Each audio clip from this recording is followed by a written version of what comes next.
గోదావరి జిల్లా పెంటపాడు మండలం మాది వెస్ట్ విప్పర్రు. నా పేరు చందనాల ఉమాదేవి, నా భర్త పేరు చందనాల పెద్ద వెంకటేశ్వరరావు.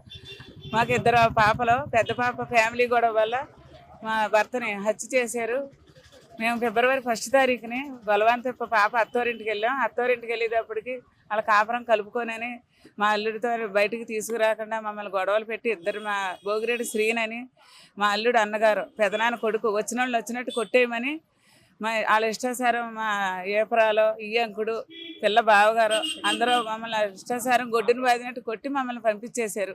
మేము బిడ్డలను కన్నందుకు ఇంత బాధపడ్డామని చెప్పి పిల్లని అదే ఊర్లో ఉంచేసి ఫిబ్రవరి 2వ తారీఖుని 1 తారీఖున గొడవ జరిగిందండి. పాపను అదే ఊర్లో ఉంచేసి ఎప్పుడులాగా ఇంకా మా కర్మ అని చెప్పి అదే ఊళ్ళో అమ్మాయి ఉండి ఇంట్లో దింపేసి మేము వచ్చేసామండి. అదే సాయంత్రం ఫిబ్రవరి 2వ తారీఖున తన యథావిధిగా తను మా బతుకు తెరువు పని కోసం తను మాకు దూడలో గేదెల పాక్కడికి వెళ్ళేటప్పటికి వాళ్ళ అక్క కొడుకు అంటే భోగిరెడ్డి శ్రీను, భోగిరెడ్డి రత్నమాణిక్యం, చందనాల నాగమణి తన బంధువులు అక్క కొడుకు వాళ్ళ వదిన గారు తన మీద ఘర్షణ పడి మీరు పిల్లింటికి ఎందుకు వెళ్ళాలి, మీకు వెళ్ళవలసిన పని ఏంటి, మీకు అక్కడ ఏం పని, మీరు అక్కడికి వెళ్తే మిమ్మల్ని నరుకుతాం చంపుతామని చెప్పి నా భర్తను బెదిరించి చెప్పేదాడికి 8ంటికల్లా నా భర్త నా దగ్గరికి వచ్చి మనల్ని చంపుతారంట, భోగిరెడ్డి శ్రీని బతకనివ్వడంట అని చెప్పేదాడికి పాపకు ఫోన్ అని చెప్పి నా భర్త బయటకు వెళ్ళిపోయాడు. 8ంటికల్లా ఫిబ్రవరి 2వ తారీఖున పొద్దున్న ఉదయం 8ంటికి బయటకు వెళ్ళిన మనిషి 9:30కి చచ్చిపోయాడు ఉరేసుకునని నాకు కౌరు వచ్చిందండి.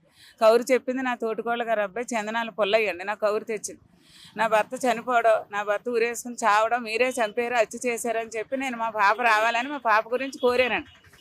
కోరేదాడు మా పాపకు ఫోన్ చేస్తాడు. మా పాప 112కి ఫోన్ చేసి మా తండ్రికి హత్యకు సంబంధించిన వాళ్ళు భోగిరెడ్డి శ్రీను, భోగిరెడ్డి రత్నమాణికి, చందనాల నాగమణి అని నా పిల్ల పైకి 114 ఫోన్ చేసేసరికి మా పాప నేను నా భర్త దగ్గరికి వెళ్ళేటప్పటికి గడ్డి మీద పడుకోబెట్టేసి టెంట్లు వేసుకుని టీలు తాగుతున్నారండి అందరూ. ఎవరో కూడా ఉరేసుకున్నామని ఎవరో మేము చూడలేదు, నేను కానీ నా బిడ్డ కానీ ఎవరో చూడలేదు, చుట్టుపక్కల కూడా ఎవరో చూడలేదు. ఘర్షణ జరగటం అంటే చూసాం కానీ ఉరేసుకుని చచ్చిపోవడం మేము చూడలేదమ్మా, మాకు తెలియదు అని చెప్పారు.